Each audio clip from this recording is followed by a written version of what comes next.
Agriculture on the move. Agricole mouvement. Agriculture on the move. Agricole en mouvement.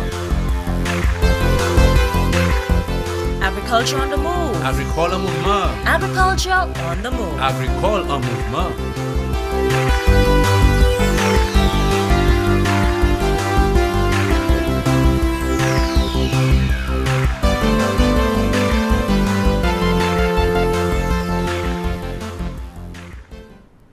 Good day again, viewers, and welcome to the program Agriculture on the Move. My name is Phillip Sydney, your host.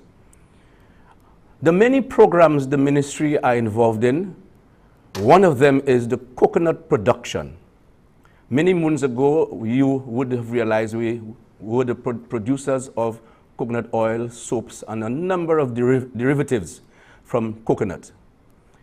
This year, and moving forward, because of the many diseases that attack coconuts, we are using various varieties that are resistant to those many diseases, like the Million Dwarf Nut, which we have distributed plants to farmers. We're looking at the coconut water industry. We're also looking to continue the production of coconut oils. However, today is a success story.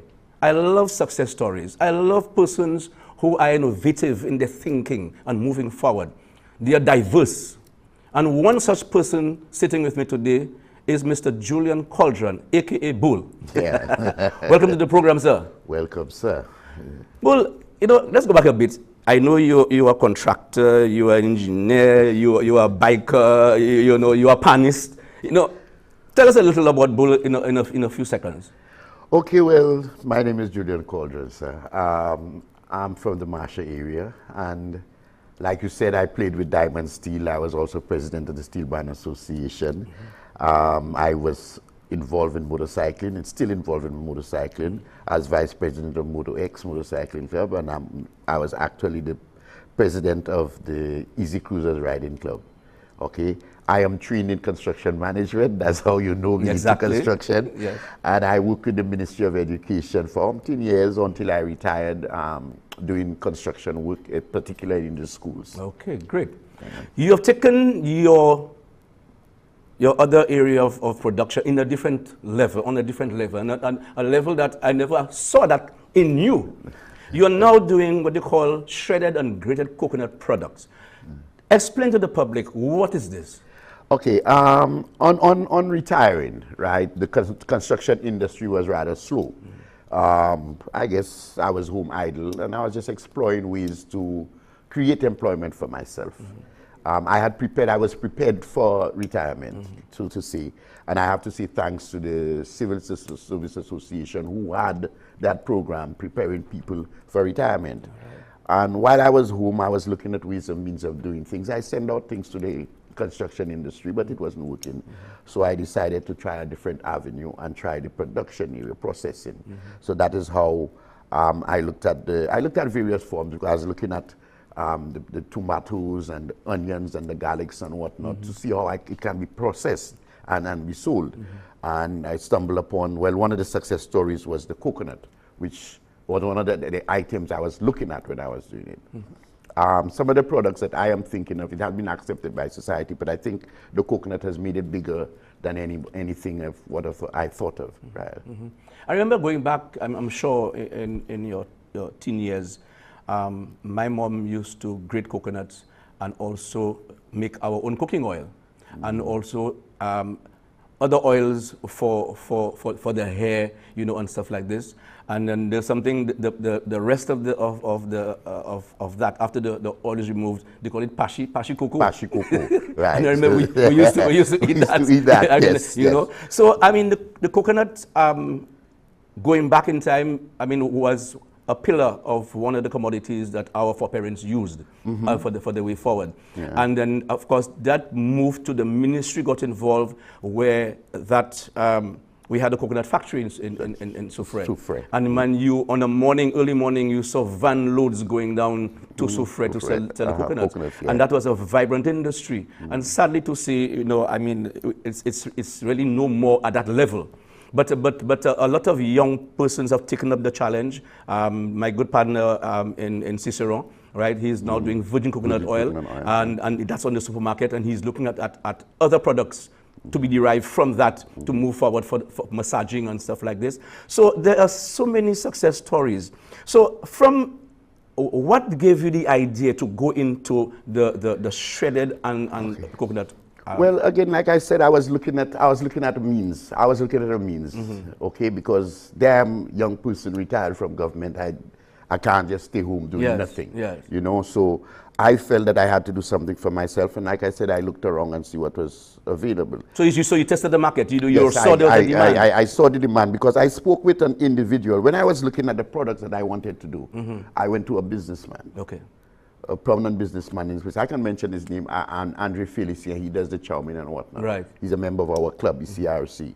So I went to him and I told him that I had these ideas, and he told me, well, okay, boy, I think the coconut is the easiest thing to try, because the others need so much machinery and whatnot to get it done, equipment to get it done. So I tried the coconut. First of all, I looked at it, you know, and the nice thing about it is that right now the coconut has come in, and after I have started it, that now you're hearing the goodness of coconut. Yes. You're hearing the goodness of coconut. Yes. So I started the coconut thing, and I went around testing the market. I went by the little bars, seeing who would buy and whatnot, even went to the bakeries. I remember going to a particular bakery that they accepted it, because at the time, they were doing it by hand. They had somebody coming in and do it. And there I was, bringing it already grated for them. So again, I was over enthusiastic. I went for it full steam ahead. Full steam doing it, and I lost a lot of money that time. Okay. Why is that? Because you see, you started it, and you're enthusiastic about it, and you believe that it will sell because it's not on the market. Right. But then it was not ready to be accepted by people. Okay. You know, so I used to buy coconuts from persons and grate it and put it away, or sometimes have it in bags, and you know, coconut have a lifespan and whatnot. Yes, so yes. I lost a lot of money then, because I used to have a lot of coconuts just sometimes even growing on me while laying bags and nothing happening. But then fate had it that as it would start going around, and I started spreading my tentacles, then I got accepted and received by a lot of persons. Right now, I supply a lot of bakeries with the shredded coconut, which they use to do their turnovers and their cake products and whatnot. Okay. Now, you needed to get, of course, equipment. Okay. How are you able to get the right equipment to ensure that you got the right product? Research. Okay. Research. You know, you go into an area, and you have to do research. I spend nights trying to find out which were the best. Even when I was trying to do the other products, what are the better equipment, what are the best equipment to do it and whatnot. And again, the same Andre Felicia guy, he gave me my first grinder. Wow. You know, he gave me my first grinder, gave it to me on loan to see how it was going to happen. And then afterwards, well, I actually purchased it from him because I was now in the position where I can do that. Okay. You know, then I had to order again. Coconut production is a tedious task. So you had the ladies. I had the ladies taking off the coconut from the shell by hand. Yeah, and it was kind of dangerous sometimes because you're using knives and people's hands were hurting and whatnot. So again, I did some research and I found that there were equipment that can deshell the coconut. Okay, all right. Again, finances. Thanks to Bell Fund. I went to the Bell Fund. A lot of people don't know. I don't know if they know that, but thanks to Bell Fund, I went to Bell Fund and they gave me the loan so that I can buy that piece of equipment. All right. Prior to that, I used to shred about 150 coconuts. Takes a whole day to do 150 coconuts because I have to supply my demand out there. Right now, with that piece of equipment, I do 300 coconuts in 2 hours. Wow. Wow, wow, wow. I deshell 300 coconuts within 2 hours. Every day, I process at least 300 coconuts, which may give me about 150 pounds of coconut for delivery. Great, great, great. Because I also deliver and store. Because like I said, I sell to the supermarkets now. Okay. I sell to the bakeries. supermarket, and individuals. So again, if you go into something, you must have in stock to supply the demand. Yes, definitely. So it's a continuous process to me. It's nothing like when they ask for, I provide. I'm always in have stock. So as soon as I'm called upon, I can deliver. Okay, great. We are due for our first break, but when I come back, I want to talk about your how you were able to get into the supermarkets and other markets. Yeah. You're watching Agriculture on the Move. Stay tuned. Everyone is at risk for getting a foodborne illness. While most foodborne illness cases are mild and go unreported, long-term health complications and even death can occur from a foodborne illness. Foodborne illnesses are caused by contamination of food at any stage of preparation. If you are a food handler involved in home-based food production, meat, fish, chicken, or a big shop, as a food vendor, how you prepare food can put your customers at risk. Do you know the risks and how to avoid them? The St. Lucia Bureau of Standards can help you. For more information, contact the St. Lucia Bureau of Standards at 456-0546 or email slbs@candw.lc or visit the website at www.slbs.org.lc. St. Lucia Bureau of Standards, making quality and standards our way of life. Welcome back to the program, Agriculture on the Move. Now, going that way, Bull, you would realize that, again, government, and I always stress this, government cannot employ everybody. It's impossible. It's impossible. You can jump high, jump low, it's impossible. And kudos to those persons like yourself who are innovative and decide, look, let me get some form of employment. Now, it has a domino effect. Because once you start a project like this, then you need to hire people. So the employment opportunity is there. So tell me about, persons working at your facility. Okay, at my establishment, I started with 3 persons, like I said, with the machinery, taking it out by hand. First it was 1 person, then I had, because of demand, I was able to take in 2. Then I had a 3rd person. So you have a situation where you have those deshelling, you have those grating or processing, and you have those packaging. Okay, at the moment I have 3 persons, the same 3 persons doing it, but they do it in lesser time than I. So, but I produce more. Also, I want to see the farmers. Yes. The farmers are now getting a break in terms of selling the products. Because at the moment I buy coconuts from farmers. There are 14 farmers which I buy coconuts from. Wow, okay. I buy coconuts. Again, you have, and I don't know if you know Nicholas Faisal from the Diriso area. Yes. He purchased a lot of coconuts from the farmers down in that area. Yes. And I just collect it from them and whatnot, and we settle our business and whatnot, Okay. I have persons in the Babono area. There was actually that's a success story, because there's actually a gentleman whose father has a farm. He used to work for an individual on the farm. But right now he left the guy and is actually working full-time preparing coconuts for me. Wow.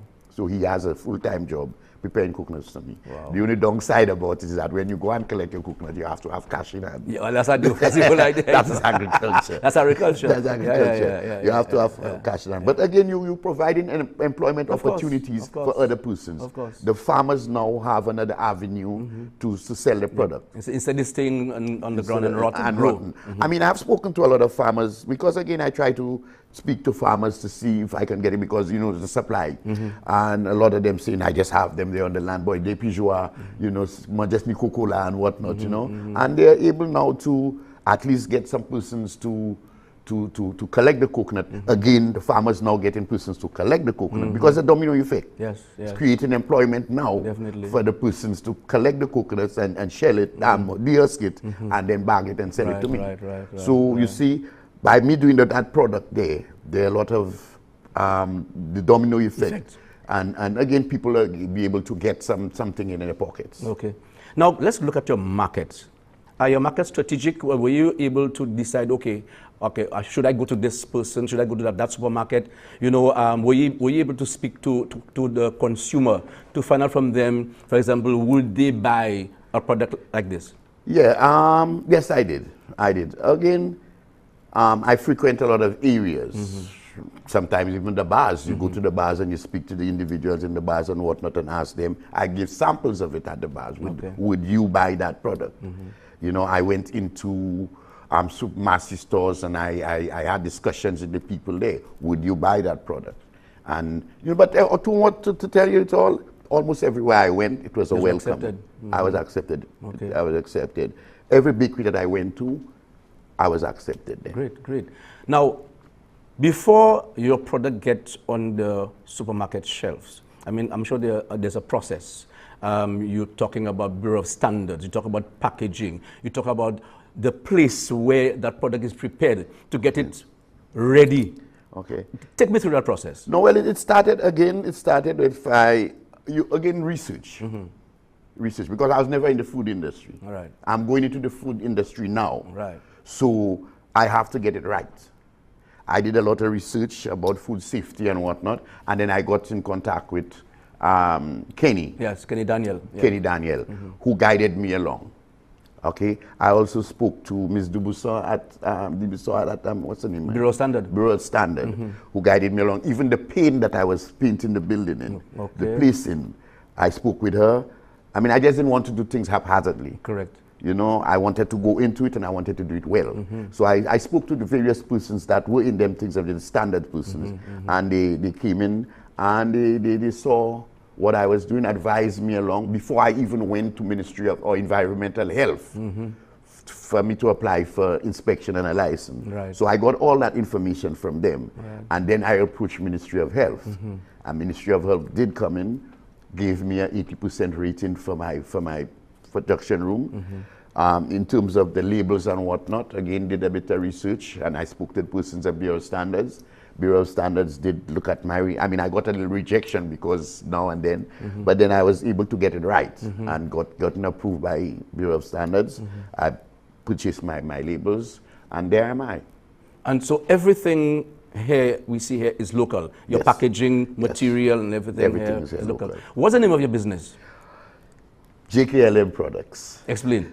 JKLM, okay, is by pure coincidence that my wife and I share the beginning and end of a portion of the alphabet. Ah, okay. I'm being Julian, my wife being Monica. But within there, I have my daughters. And again, coincidentally, you have Jillian, Crystal, Lee, and Monica. So my family right now occupies a portion of the alphabet, JKLM. I see. Okay, so, Okay. and I wanted my children involved in it also, so I actually labeled it after my children. Because the reason why I'm asking that outside they are hearing a different name. No. I Coco Bull. yeah. That's just the rum shop vibe. Rum shop guy. Rum shop vibe. Yeah, but it's actually my children's name that is there. Oh, because okay. I don't want that after it is done and whatnot that it drop. It will go by the wayside and whatnot. So I want my children somehow or the other to continue if it have to happen. I've set the path, they could carry on with it. Give me your regularity in terms of how often do you supply? So how often do you process? I process every day. Every day? Right now, some processing is taking place at home. Wow. Yeah, I process every day because they have some bakeries, like I said, okay, there's a particular bakery who wants it fresh, not frozen. So I have to do that for them 3 days a week. Okay. So that means I process it. They have other bakeries that take it frozen. So I have to be processing. And like I said, I don't want to be out of stock when the call is made. Yes. I mean, I can state with Massy stores, you never know when they will call. Right. You know, I've been approved by Massy stores and my product is at the supermarket. But with Massy stores, you can never tell when I'm going to be called. All right. So I have to be ready. Okay. And within a week, if you does not supply, your PO is null and void. So I produce every day. Okay, great. Okay, we do for another break. You're watching Agriculture The Move. Stay tuned. We'll be back soon. St. Lucia is blessed year-round with an abundance of fruits. But do you know that most of them go to waste? Here's an opportunity to invest either from a small to a large-scale agro-processing enterprise. You can contact the Ministry of Agriculture for further information.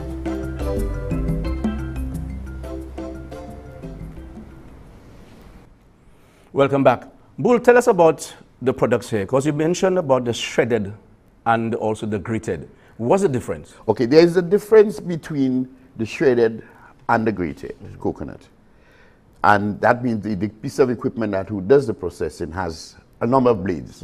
They also have a slicing blade, which is one of the products I want to put on the market, but Right. I have not gone into it, because to everything that I am doing, I want to give it time and I want to do the research on it as to how to do it. Okay. So right now I use the grated blade and the shredding blade. The difference between the two is that one is finer than the other. The grated coconut is what we are accustomed to using the grater. Right. The shredded one, it comes in long streaks, like you shred carrots or what it is. That's the difference between two. The grains are different. You know, the grated coconut is used for things like coconut cake and other products. The shredded coconut is more universal. It can be used for all kind of things. Okay. Okay. All right. With the shredded coconut, the bakeries take it to do their turnovers and whatnot. All right. All right. The shredded coconut, as you can see there, are different products, what we used to call the Fawin cocoa, right? That's what is there, but it is done with different ingredients there right now. Okay. Because we have the same shredded coconut is dehydrated, and I also have a dehydrator to dry up the coconuts. Okay. And using my dehydrator now, I want to go into another facet of agriculture, that is the drive to dry fruits like the mangoes and whatnot that we see going to waste. Okay. That's something else that I want to do as we move on. You know, but again, going back to the coconuts, we have the spicy ones.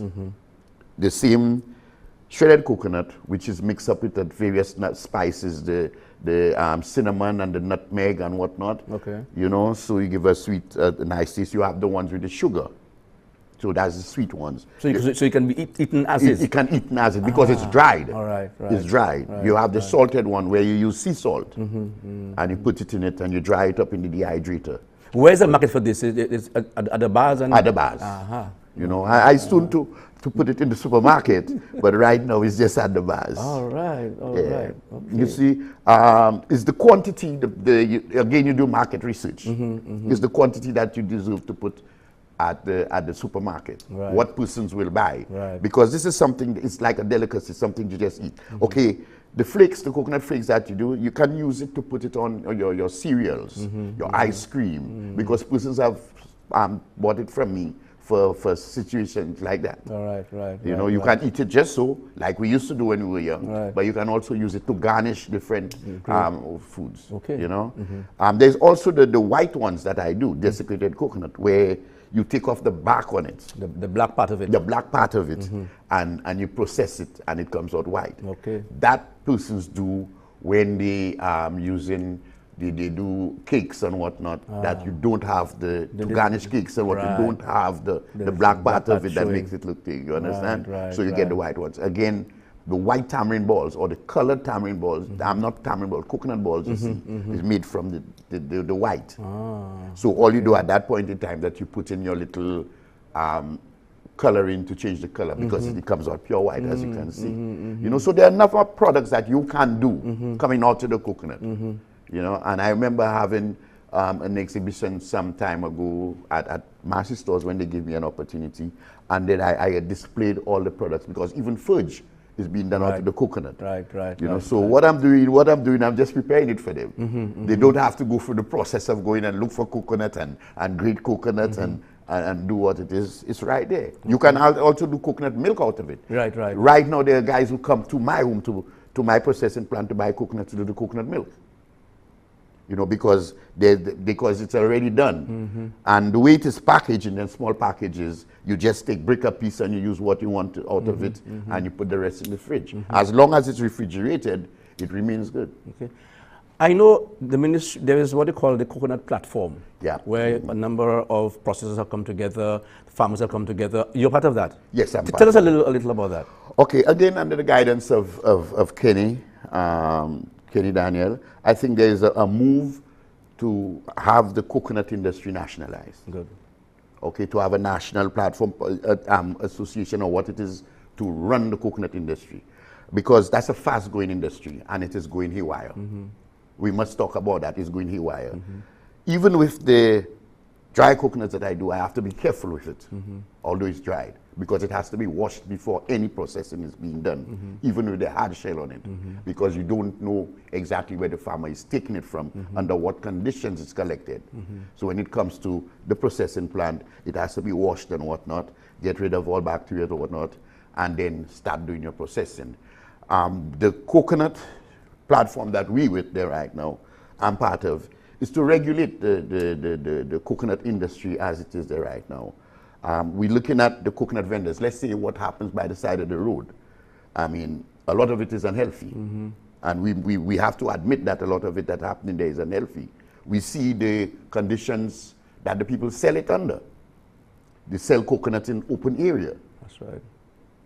And you have the dust and everything. Even if you cut the coconut on site in an open area and you try to pour the water, who knows? A vehicle might be passing and that water can get contaminated. And of course, leptospirosis. Well, I'm getting to that because you see, I'm just saying that I don't want to put anybody out of any bread or anything like that, but we're saying that let's do it right. If you want to do it, let's do it right. Yes. Let's do it in a controlled environment where safety is first.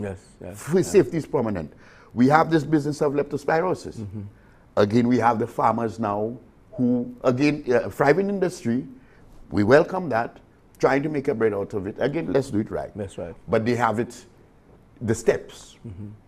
How do you do it? Do you have the know-how in doing it? Is it just taking a coconut or a bunch of coconut and go and cut it by the road? Use the same cutlass you cut the coconut from the tree with and go and cut the coconut to pour water in it? Yes. To pour the water out? Correct. That needs to be regularized. The cutlass can be Yes, contaminated. yes. The board you cut in the coconut Can be can be contaminated because now you have taken the coconut from the tree, from the farm. It is taken from the tree onto the ground. Who knows what had happened on the ground? Even from the tree too, because don't forget rats. Yes, rats make nests in the. Rats make nests in the nest, but it's on the ground. Who knows what had happened on the ground? Exactly. Then you take it from the ground, you put it in the back of a van. Who knows what is in the back of the van? That's correct. Because a lot of the farmers give their workers ride or what it is in the van. Who knows where his feet was? That's right. And then they take that same coconut and come and sell it by the market for you and just slice it and give it to you. Great. As we're about to end, Bull, your final words, encouragement to youngsters who want to go into, to diversify. I'm saying the opportunities are there. We have to look at what it is. Everybody's born for talent. Everybody's born for skills. And what we have to do is to try to tap into it, look into it and see what it is. Okay. Like you said at the beginning, government cannot provide a job. Exactly. Or job opportunities for all. So you look at the job opportunities for yourself. There are plenty of job opportunities out there. All right, man. I can tell you that. You create a small business for yourself and soon it can grow. And soon it will be, it can be a success story. Definitely. Yeah. Well, Bull, you've come to the end. Yeah, thank you. But it was a pleasure speaking with you, and I wish you success. I mean, I like your vibe. You're passionate about what you do, and you are delivering a good product to the public, and that I think is the most important thing. So I really want to thank you for being here. Yeah, well, I want to thank you for having me, and I want to say that my product, as it is there, it is done under controlled environment, and all safety standards are being kept. I actually went on training to do that. Okay. All right, good man. You've been watching Agriculture on the Move. I'd like to thank you, the viewers, for viewing, and of course, to encourage young guys on the block. I mean, there are opportunities for you, job opportunities. Come and speak to Mr. Calderon. He might be able to guide you, he probably employ you to work with him. So just do something to get yourself out of the block, or just sitting on the block. Get out of there and do something positive for country. Government cannot do it all. Remember, agriculture is our business, and eat fresh. St. Lucia's best. I am St. Lucia. Good day. Thanks. Not yet. Agriculture on the move. Agricole mouvement. Agriculture on the move. Agricole en mouvement. Agriculture on the move. Agricole mouvement. Agriculture on the move. Agricole en mouvement.